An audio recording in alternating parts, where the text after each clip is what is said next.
Welcome to the Cincinnati Asian Art Society's November 2nd, 2025 lecture. I'm Helen Rinsberg, President of the Society. Our program today is Works That Wow, Contemporary Japanese Ceramics at the Cincinnati Art Museum. Our speaker is Mackenzie Strong, who will introduce us through some spectacular examples. Over the past decade, CAAS has had the opportunity to work with national and local collectors to build the museum's collection of contemporary Japanese ceramics. Thanks to their support and generosity, the collection has grown into an important and dynamic highlight that consistently wows visitors. Mackenzie Strong is a Curatorial Assistant for Decorative Arts and Design at the Cincinnati Art Museum. Mackenzie received her Master of Science in History from the University of Edinburgh, where she specialized in decolonial, material, and social histories. Mackenzie is also an alumnus of the Museum of Early Southern Decorative Arts, MESDA, 2023 Summer Institute. Since joining CAAS in 2023, she has assisted in the planning and implementation of multiple exhibitions, including Clearly Indigenous, Native Visions Reimagined in Glass, this summer's spectacular show, Cycle Through the Art of the Bike, and currently on view, Recall, Refame, Respond, the Art of Paul Scott, for which she did a fabulous training session for the docents. Mackenzie has also co-curated the special features Shape-Shifting, Unconventional Approaches in Contemporary Japanese Design and Influences, Design, and influenced Female Innovators in Contemporary Japanese Design. I will turn the program over. Let's welcome Mackenzie Strong. You're here.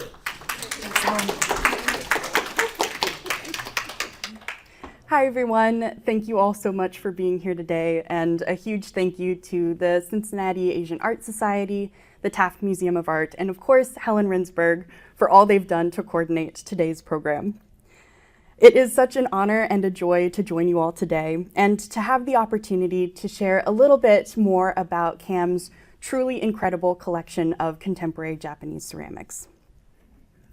Now, imagine for a moment that you are working on your own display of contemporary Japanese ceramics, pulling from CAAS's collection. For this display, there is not yet any overarching theme, and you are really able to let the works themselves guide you. So you may decide to wander through the museum's storage area or take a scroll through the online collections database. When you first enter either the physical or the digital collection spaces, there may be a moment of overwhelm. There are just so many different places to begin. Yet, as you start to take everything in, specific objects and details may begin to stand out to you. You might first turn to this vessel, drawn in by its faceted and textured surface. As you sit with it for a moment, you may start to notice the fluidity and dynamism that makes you feel like this solid ceramic object has been shaped by the wind, or is perhaps in the process of becoming the wind itself. Moving along down the shelves or through the tiles on screen, you might encounter this intricate work next. Astonished by its thousands of small, crinkled ribbons of porcelain, you may find yourself asking what this striking visual and tactile texture might be referencing. Do these ribbons most resemble flower petals, coral structures, or even dollops of whipped cream? Finally, as you are just about to wrap up your search, this exceptional work of art may stop you in your tracks. Its expertly rendered gradation of glazes, as well as its precise modern form, really imbues this object with a jewel-like quality. At some point, or if you're anything like me, at many points in your exploration of these works, you may just have to stop and exclaim, wow, how on earth did they do that? Ever since CAAS's Decorative Arts and Design department had the opportunity to start working with enormously generous national and local collectors about 10 years ago to really build the museum's collection of contemporary Japanese ceramics, this wow factor has really become one of the central guiding principles for its development. So during today's presentation, we'll explore this collection a little bit more closely, starting with how it all began. Then we'll take a look at some recent displays and how these developed, and along the way, we'll dive deeper into a selection of artworks and artists from the collection. Ultimately, over the next few minutes, I hope to share some insights into how CAAM's collection of contemporary Japanese ceramics has grown into an important and dynamic highlight that consistently wows visitors. Now, before we hop back in time to look at the collection's history at the museum, I thought it might be helpful to first share some context for what this collection looks like today. Thanks to the generosity of national enthusiasts, local collectors, and even select artists themselves, CAAM is able to count more than 50 works in its current collection. This number does not include a variety of ongoing, longer and shorter-term loans, which tend to change over time. Because of this cycling of objects, the collection is constantly evolving, which is one of my favorite parts about having the opportunity to work with it. Chronologically, the collection spans decades, beginning in the 1970s and going all the way up until the 2020s. And in fact, there are a number of works in the collection that were made as recently as 2022. Within this broader time frame, though, I would definitely say that the collection is perhaps strongest in works dated to the 2000s, and specifically the 2010s. So how did this special feature within the museum's collection begin? CAAM's Decorative Arts and Design department first became involved with the development of a collection of contemporary Japanese ceramics back in 2010, when a pair of collectors approached the museum with an idea and an offer. Carol and Jeffrey Horvitz, who are strong advocates for sharing the power of contemporary Japanese ceramics with communities across the nation, had been infinitely impressed by the museum's collection of historical Japanese artworks. They also had previous connections to Cincinnati, as Carol had grown up in the area. So, as a way to share the artworks that they loved with a community that was similarly close to their hearts, the Horvitzes proposed that CAAM could join their select network of institutions nationwide with whom they would share loans and eventually generous gifts from their personal collection for display. Part of this proposed plan included the acquisition of this work on screen, a phenomenal piece by Koyama Yasuhisa titled Kaze, or Wind. Koyama actually made this abstract hand-built vessel using Ohio clay in 2009 during his tenure as a visiting artist and professor at the Cleveland Institute of Art and Kent State University. So, in 2010, the Horvitzes graciously arranged for and supported this acquisition, and two CAAM staff, including Amy Dehan, Curator of Decorative Arts and Design, drove to and from Cleveland to bring this evocative work into the museum, marking the beginning of what would become a long-standing partnership and ongoing highlight of CAAM's collection. Coinciding with this first acquisition of Kaze, the Horvitzes also generously loaned a selection of works to the museum for a display that created pairings between these contemporary ceramics and the museum's collection of Barbizon paintings, which was a French school or philosophy of landscape painting that emerged in the first decades of the 1800s, kind of as a response against industrialization and urban society. This special feature was titled Force of Nature, Contemporary Japanese Ceramics from the Horvitz Collection. On view from August 2010 to May 2011 in Gallery 226, which you can see on screen now in a more current layout, Force of Nature featured Japanese ceramics made between 1962 and 2009, and it paired these alongside these 19th century paintings, creating visual juxtapositions in time, geography, medium, and tradition. Yet there was a common through line that connected every work in the gallery, an immense appreciation of nature. For example, Koyama Yasuhisa's Kaze may have been paired with this oil painting by Jean-Baptiste Camille Corot. Note the tonal similarities of the color palettes. Even the dramatic angles of Kaze are complemented by the sharp lines of this structure on the right side of Corot's otherwise very soft painting. To achieve this incredible faceted form, Koyama used an anagama, or tunnel kiln. The varied glaze effects and textures that are evident in this piece are created by the object's location within, the path of the fire running through, and the fly ash swirling about the anagama. As such, the final form of every piece depends, quote, upon nature itself, end quote, for Koyama. Another work that was loaned from the Horvitzes for this Force of Nature special feature, and which they subsequently gifted to the museum a few years later, is Sujimura Kai's Subo, or jar. This textured vessel may have complemented the moody landscape by Pierre-Étienne Théodore Rousseau. Note how Sujimura's dimensional glaze treatment shares similarities with Rousseau's rendering of sunset-flushed clouds. Influenced by the power of natural environments, Sujimura expertly uses ash glazes and wood firings to create his dramatic vessels like Subo. For Sujimura, his artistic practice is really rooted in the present moment. He explains, quote, "Many people look upon artists as growing better with age, yet I do not think this is necessarily the case. I may get worse, I may get better, but there are things I can only make now," end quote. This first display using works from the Horvitz collection also drew connections between the work of Koiki Shoko and Gustave Courbet's Seaside Scene. Although the piece on screen is a much more recent gift from the Horvitzes, the work that was used for this special feature was also from Shoko's series influenced by shell forms, making her work the perfect pair with Courbet's painting.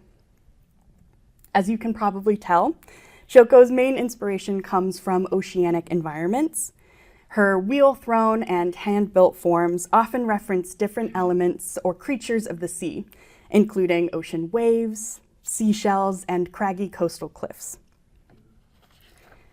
This example is part of the artist's Kai Fudamono, or shell vessel series, so it is actually two pieces, the body of the vessel and a coordinating cover. And it amazes me how seamlessly both pieces fit together every time I see them. The ceramics on view in this special feature and their creative activation of the museum's collection awed museum visitors, docents, and staff members alike. As the inaugural display resulting from the emerging partnership between the Horvitzes and CAM, Force of Nature established a strong foundation for this relationship and collecting area to continue to grow and thrive. And wow, has it thrived. In fact, later that same year, just a few months before Force of Nature actually came off view, a new selection of contemporary ceramics from the Horvitz collection were installed in Gallery 138. As you might be able to tell from the background of the installation images on screen, this is where the museum's collection of historical Japanese artworks is displayed. So this installation created a wonderful proximity to talk about continuities and divergences over time in the field of Japanese ceramics. This is also a good spot to note that these early rotations of works from the Horvitz collection primarily consisted of pieces that were on loan to the museum from the collectors. However, in certain cases, and especially as CAM demonstrated a willingness and intentionality for the continued display of contemporary Japanese ceramics, Carol and Jeffrey have generously transitioned select loans into key gifts to really build the museum's collection over a number of years. Here we have a perfect example of this type of collection development.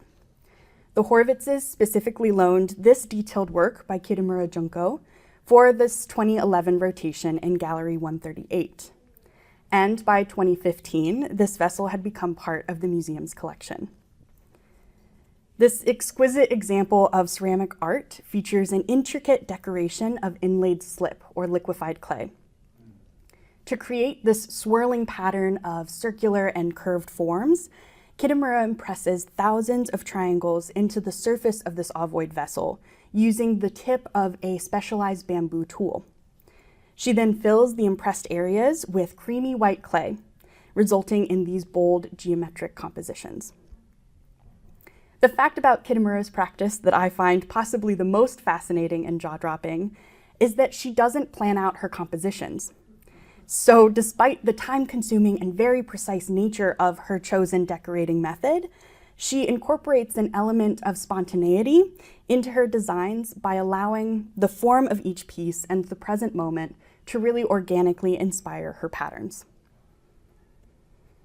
So over the next 4 years, these types of rotations continued in Gallery 138 on an annual or sometimes semi-annual basis.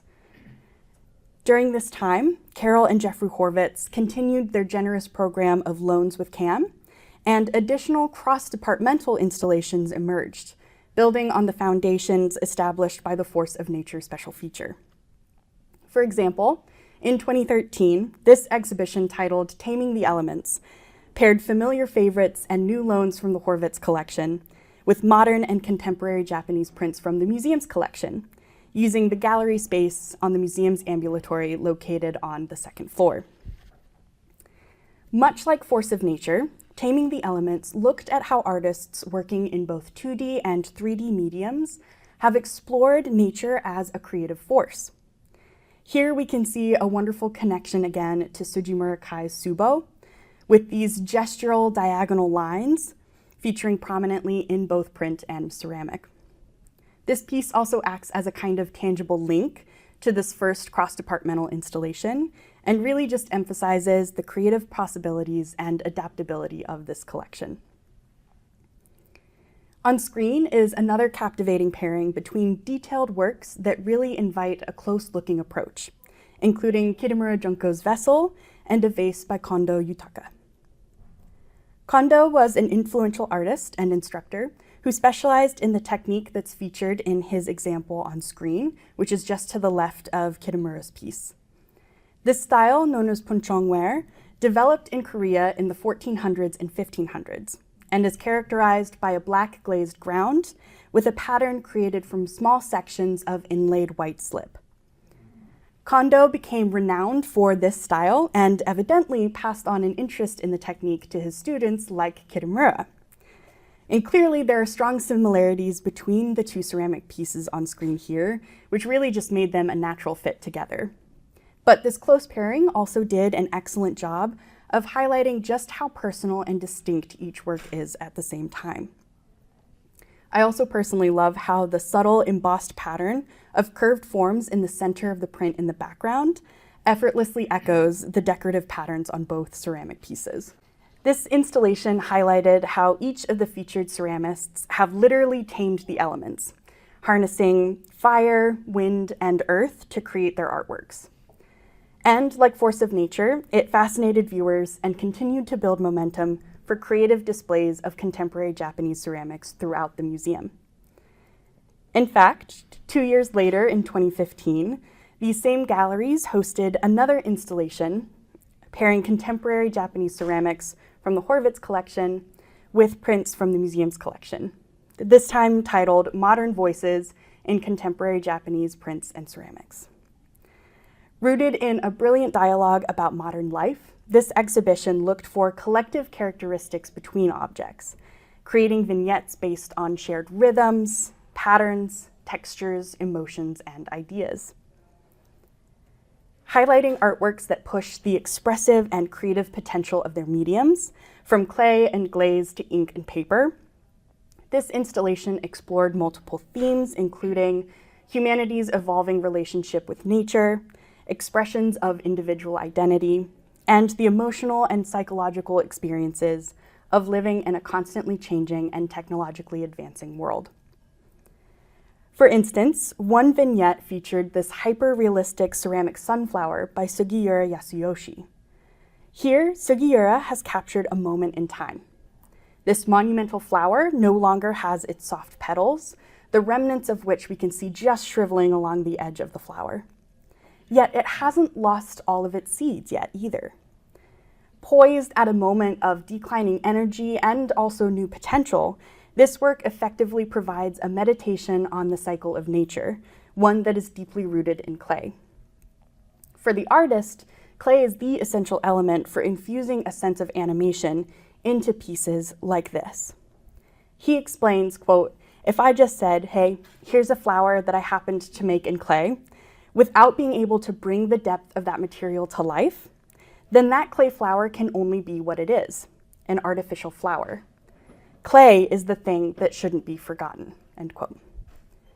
Incredibly, Sugiura crafted each seed individually, forming, glazing, and firing them all separately, before situating them within their respective places in the floral form. Like its predecessors, Modern Voices wowed visitors and reiterated the community's continued enthusiasm for rotations on contemporary Japanese design. In addition to these larger thematic and integrated installations, the museum has occasionally curated slightly more focused special features using contemporary Japanese ceramics, both gifted and loaned from the Horvitzes, once again demonstrating the flexibility and dynamism of this collection. For example, in 2020, a selection of the Horvitzes' mizusashis, or water jars, were displayed together in Gallery 150, which is the space just off the main lobby of the museum where we typically highlight recent acquisitions. Focused on a single type of ceramic vessel, kind of like an in-depth study of this essential tea ceremony vessel, there's a distinct yet powerful type of wow factor. Here, I think the awe comes from the sheer quantity and diversity of mizusashis on view in the same space, and of course, from the expertise and beauty evident in each piece.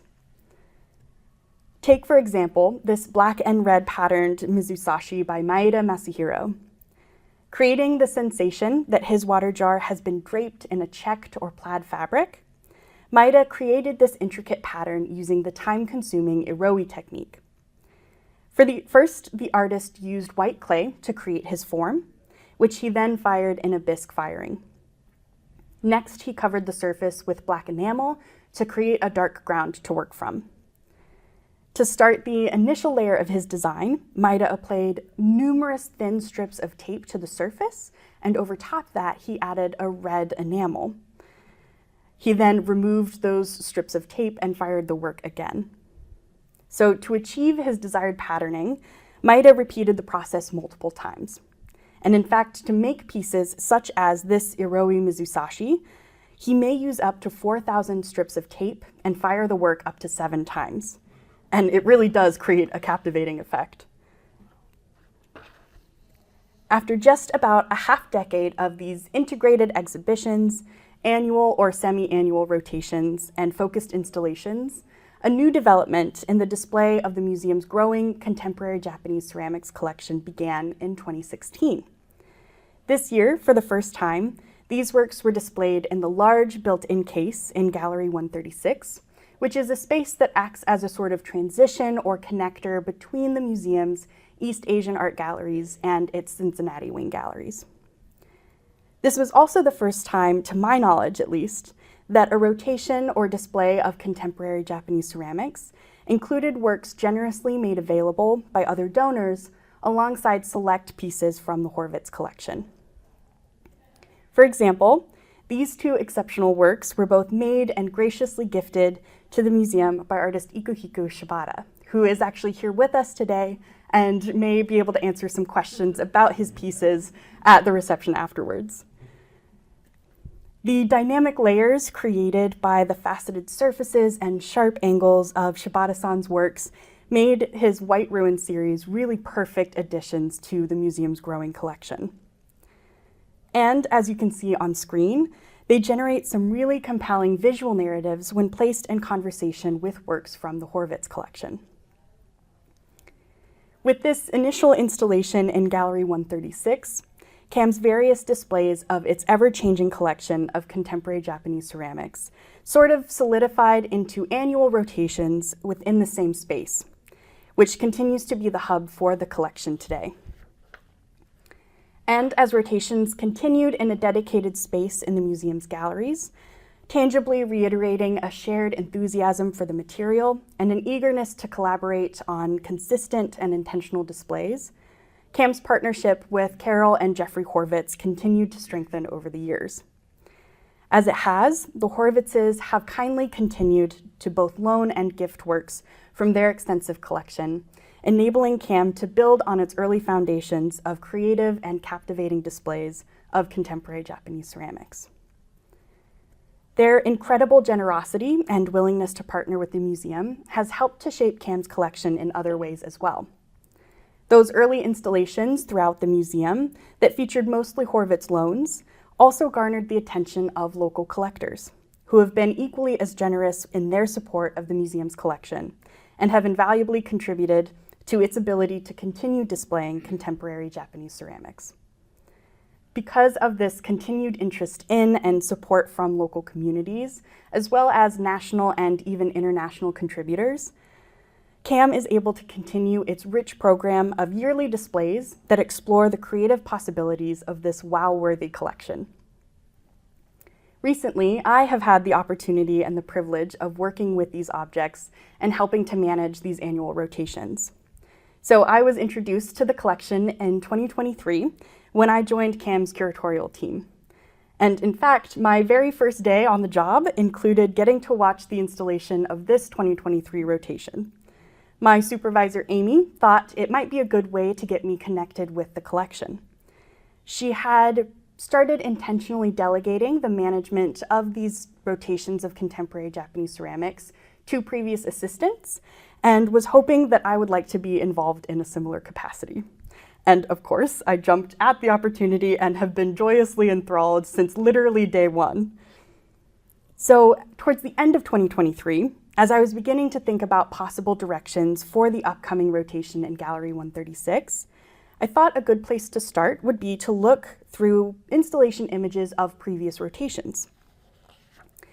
As I did, this picture from the 2017 rotation specifically caught my attention.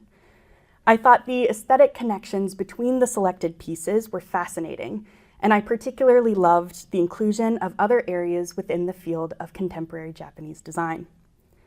At the same time, my colleague in the Fashion Arts and Textiles Department, Megan Nauer, was working on a number of projects to introduce more fashion into the museum's galleries. Similarly inspired by this previous integration of contemporary Japanese ceramics and textiles, Megan approached me about using the next rotation to create a new cross-discipline display. Eager to tap back into the collaborative potential and nature of some of those previous rotations that we explored earlier, we immediately approached both curators with this idea. And with their approval to proceed, we started to plan the overall theme for this rotation by taking a closer look at the ceramics that were available to us. As we did, we were struck by just how many works, either physically or even in their titles, seemed to represent something else. For example, as we explored earlier, Koyama Yasuhisa's Kaze, which is in the top left corner of the screen, seems to represent the wind in both form and in name. On the bottom row, the title of Ajiki Hiro's delightful tea bowl, which is tea bowl number 18 Firefly, similarly alludes to its transformative potential. We then turned our attention to the contemporary Japanese garments in the museum's collection and began noticing a similar abundance of pieces with metamorphic or near metamorphic capabilities. With this in mind, and after workshopping a few different possibilities for themes, we ultimately landed on this idea of shapeshifting. Once we had our overall theme, we met a number of times to collaboratively develop the checklist, spending time with the collection both digitally to get an initial list, and then in person to kind of narrow down and see which options might work best together. At the end of our planning meetings, and after a few additional sessions to refine our very long initial list, we ultimately developed this rotation of 9 ceramics and 4 total garments. The rotation was on view for just about 1 year, and during this time, all 9 ceramics remained on view. However, because of the light sensitivity concerns for the fashion garments, these works needed to rotate off view after only 6 months. So only 2 garments were ever on display together. Here on screen, you can see the 2 different rotations of fashion.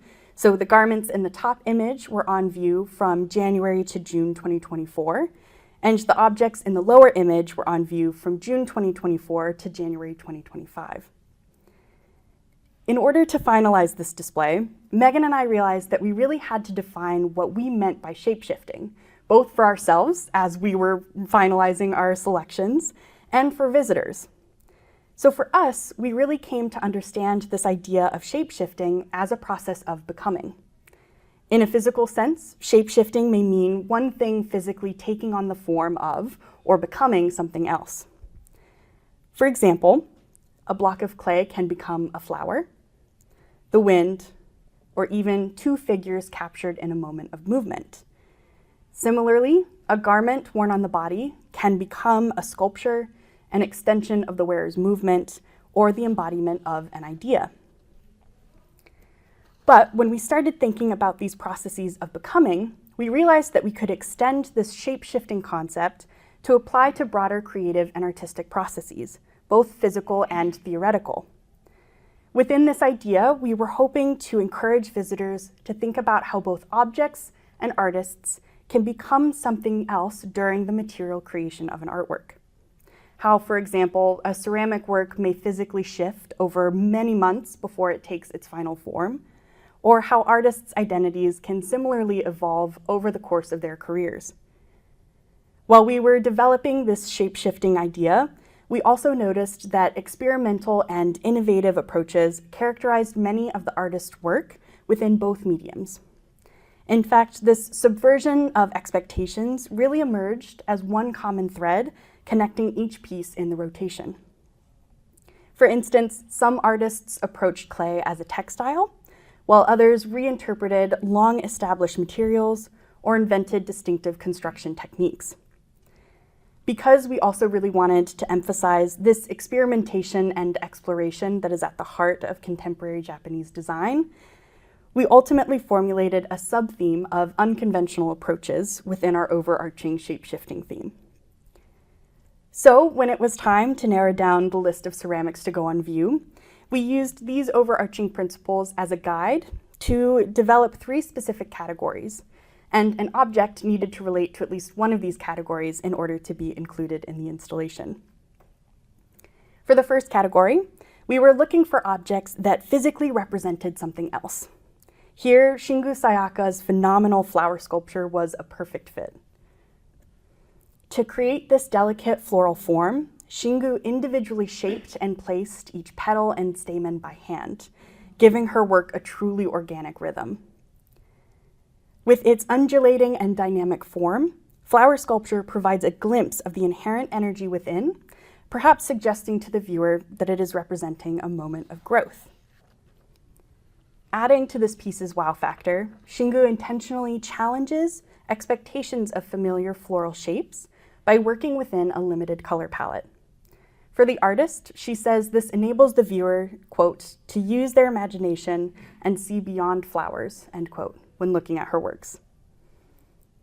Our second category consisted of ceramics that ideologically took on a different form or identity, and Ajiki Hiro's striking tea bowl provides a great example of this version of shapeshifting. For Ajiki, whose expertise lies with the traditional forms used in the tea ceremony, and especially the chawan or tea bowl, he considers these carefully shaped bowls as vessels for far more than hot beverages. Indeed, the artist suggests, quote, the small space embraced within your palms when holding a tea bowl becomes a mirror to reflect both yourself and the world around you, telling a story, end quote. We also really liked that the title of this piece, Tea Bowl number 18, Firefly, similarly seemed to insinuate that the work had a multi-layered identity. Finally, for our third category, we were hoping to include works that had undergone some sort of physical transformation during the creation process. One great example of this category is Kawabata Kentaro's monumental Batista, which is highlighted on screen here. Here, Kawabata experiments with the relationship between 2 materials renowned for their translucency, porcelain and glass. Traditional ceramic glazes contain silica, which, when heated in a kiln, melts to create a thin glass skin over a clay body. Instead of leaving this material to cover the surface of his porcelain vessel, Kawabata embeds glass fragments into the clay itself. So, during the firing process, these inclusions actually end up physically shifting the form of the sculpted vessel. As the kiln's heat transforms solid fragments into molten streams, these sudden absences create voids all throughout the clay structure, and the resulting cracks and indentations fill with colorful patterns that follow the vessel's contours. Now, as you might have already noticed, we also carefully chose each individual garment and overall fashion rotation, not only so that they worked well conceptually with our shape-shifting idea, but also so that they visually coordinated well with the ceramic works that were on view. We loved, for example, how the angles of Issey Miyake's geometric pleats dress paired with kaze, and how its vivid colors pulled out similar tones in Batista. Similarly, we were drawn to the fabulous textures of Rei Kawakubo's blouse and skirt ensemble, and how they complemented the ruffled layers of a tatakana ikimono, or warm living thing. And similarly, how her jacket and skirt ensemble pulled together the small-scale patterns evident in Seiseki Zogan no Mai, which is the work by Kishieko in the top left of this display, and how they also paired and pulled together beautifully the warm color palettes of T-Bowl number 18, Firefly, and Kaze. Over the course of this year-long display, we were really excited that it was received positively by visitors and staff members alike. We definitely heard a few wows as we walked through the gallery or as we toured groups through the space. So when the time came to start planning the next rotation, we immediately knew that we wanted to create additional pairings between the museum's contemporary Japanese ceramics collection and its fashion collection. This time, though, the checklist developed in a different way. Earlier in the year, Carol and Jeffrey Horvitz had approached the Decorative Arts and Design department with an immensely generous offer. While they were planning a large traveling exhibition of works in their collection, titled Radical Clay, Contemporary Women Artists from Japan, the Horvitzes actually ended up collecting a number of alternative objects for works that they ultimately chose to include in the exhibition. Instead of storing these exquisite works away, they kindly offered a selection of them as temporary loans to CAM for the 2025 rotation. And along with our gratitude and excitement for the opportunity to continue nurturing this partnership, we were eager to display these works for two additional reasons. First, of course, is their aesthetic and technical impact. Each piece that was offered and that is currently on view now is truly a work that wows. Tanaka Yu's monumental stoneware sculpture, for example, is, for me at least, an especially astounding piece from this rotation. At a glance, Tsutsumimono appears to be two separate pieces, an inner object, possibly a box or another type of vessel, and an outer draped, knotted fabric.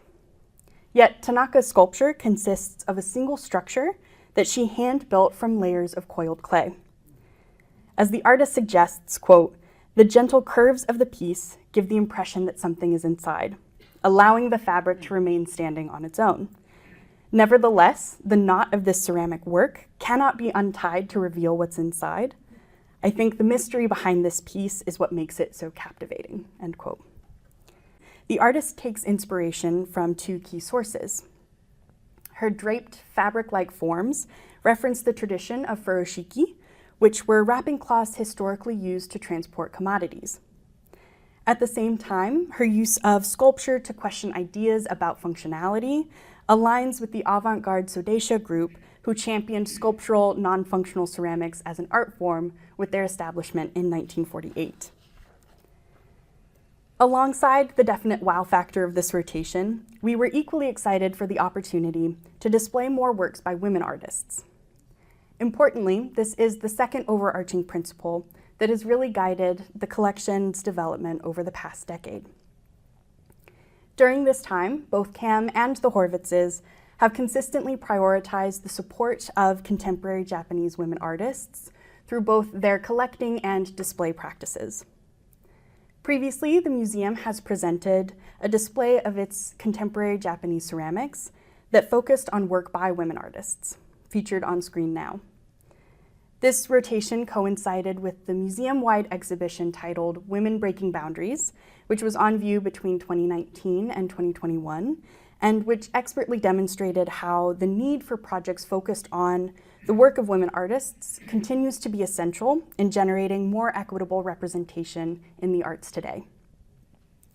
So as we looked towards the 2025 rotation, this selection of ceramics from the Horvitz collection seemed to be especially well suited to keeping up the momentum for both of these main guiding principles for the collection. And when Megan and I sat down to review this prefabricated checklist and start drawing connections to the museum's collection of contemporary Japanese fashion, we realized that we wanted to add another element into the display's conceptual organization. We felt that it was important to present a theme that would equally celebrate these artists for their work as vital innovators within their respective fields, as well as their roles as female creators in historically male-saturated spaces. And as we studied their work more closely, we started to think about the idea of influence. Through their groundbreaking contributions, each of the 10 artists included in this display have tremendously influenced contemporary Japanese design. Some have invented distinctive construction techniques, while others have challenged the boundaries of their field by developing unique combinations of traditional and signature decorating methods. Yet, even as we were examining their influence, we began to notice how each artist's work often revealed multiple influences on their practice or perspective in turn.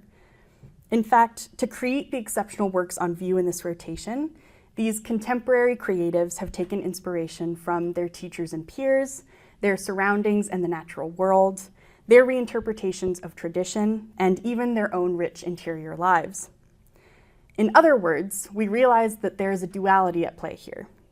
Each artist simultaneously has influence and is influenced, which ultimately led us to use this thematic concept as our primary lens when exploring each work.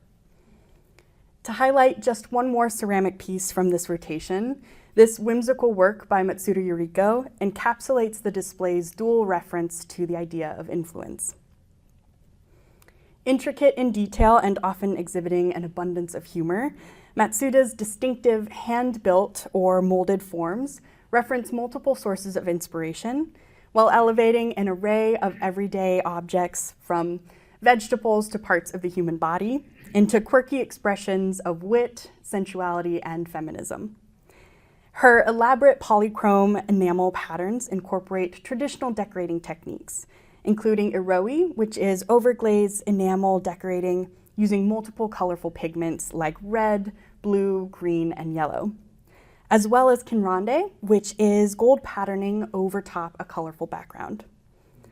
This combination of various styles is intentional. As Matsuda explains, quote, "We are inundated with images of other artists' work from all eras and cultures. Rather than fight outside influences, I embrace them," end quote. In order to similarly explore a selection of fashion objects through this lens of influence, we once again needed to devise two rotations that featured 2 garments each. And like we did for the previous shape-shifting rotation, we used aesthetic connections between mediums to create our pairings. Specifically, we loved the way this wool ensemble by Rei Kawakubo effectively blended the purple hues and vibrant tones evident throughout this installation. Similarly, we thought the attached padded loops of Kawakubo's jacket and skirt ensemble, which you should be able to just make out along the left side of the form. We loved how these connected the highly textured pieces in the rotation and also kind of anchored the case alongside the darker colored ceramics. This version of the installation is on view now through the end of the year. And as you can imagine, plans are already underway for the 2026 rotation. And although things are still a work in progress, I'll share just a brief sneak peek with you all today. Unfortunately, due to some other ongoing and really exciting projects involving the museum's Fashion Arts and Textiles department, we were not able to continue our collaboration for this upcoming rotation, but we're eager to bring these projects back in the future and also figure out ways that we can collaborate with other departments in this same space as well. For now, we're taking the opportunity to share more from the Contemporary Japanese Ceramics collection, including loans and gifts from both local and national supporters. The concept for this rotation actually began with a specific work that Carol and Jeffrey Horvitz were really hoping to see on view, which has been on loan to the museum from their collection for a number of years and actually hasn't yet been incorporated into a display. The piece, which is a lidded box by Takagashi Jun, features a gorgeous painterly decoration of camellia flowers, leaves, branches, and even a small sparrow. When I first studied Takagashi's work, I was immediately struck by the intricate details within his decoration. His leaves feature meticulous veining, and the small sparrow displays a densely feathered wing.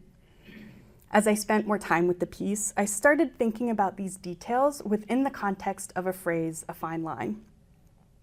This expression often has an association with a sense of separateness, a choice of either or. But in my experience, a line may represent a point of connection as often as it denotes distinction. So, using this framework as a guide, the 2026 rotation will connect the work of 17 artists by celebrating the fine lines of contemporary Japanese ceramics. On the surface, many of the featured artworks physically incorporate fine lines within their design. Some may exhibit precise angles or meticulous construction methods in their hand-built, wheel-thrown, and carved clay forms, while others integrate linear details through the intricate patterns or considered decorations. In other examples that will be on view, this exploration becomes more conceptual, as artists intentionally blur and in some cases combine the fine lines between cultural, geographical, and chronological influences, functional practicalities and sculptural aesthetics, and traditional methods and contemporary approaches. Opening in January 2026, the works on screen are just two examples of the types of contemporary Japanese ceramics that will be included in the installation. In Rensai Hachi, or bowl, Ito Hidehito's tradition-based exploration of porcelain as a contemporary material is instantly apparent, as he is focused on the challenging process of working with marbleized, colorful clay. Here, the delicate, thin-walled form of a bowl allows the beauty of his material and technique to take center stage. Note how the brown, white, and gray striations of this piece give it an almost planetary ethereality. Fine lines are equally evident in Ogata Kamio's Neriagi dish, Dizziness, which was generously donated to the museum by a local patron, Barbara Ramersak. Ogata created this work using the process of neriagi, or marbleizing clay, first assembling hundreds of paper-thin layers of colored clay and then forming them on the potter's wheel, resulting in this vessel with complex linear patterns. Once this rotation opens in the new year, Ogata's dish and Ito's bowl will be on view alongside 15 other works in clay. And as you explore this installation featuring recent acquisitions, new loans, and familiar favorites from the museum's collection of contemporary Japanese ceramics, I hope you will continue finding yourself wondering, wow, how did they make that? Thank you all so much for your time and attention today. I'm happy to take any questions.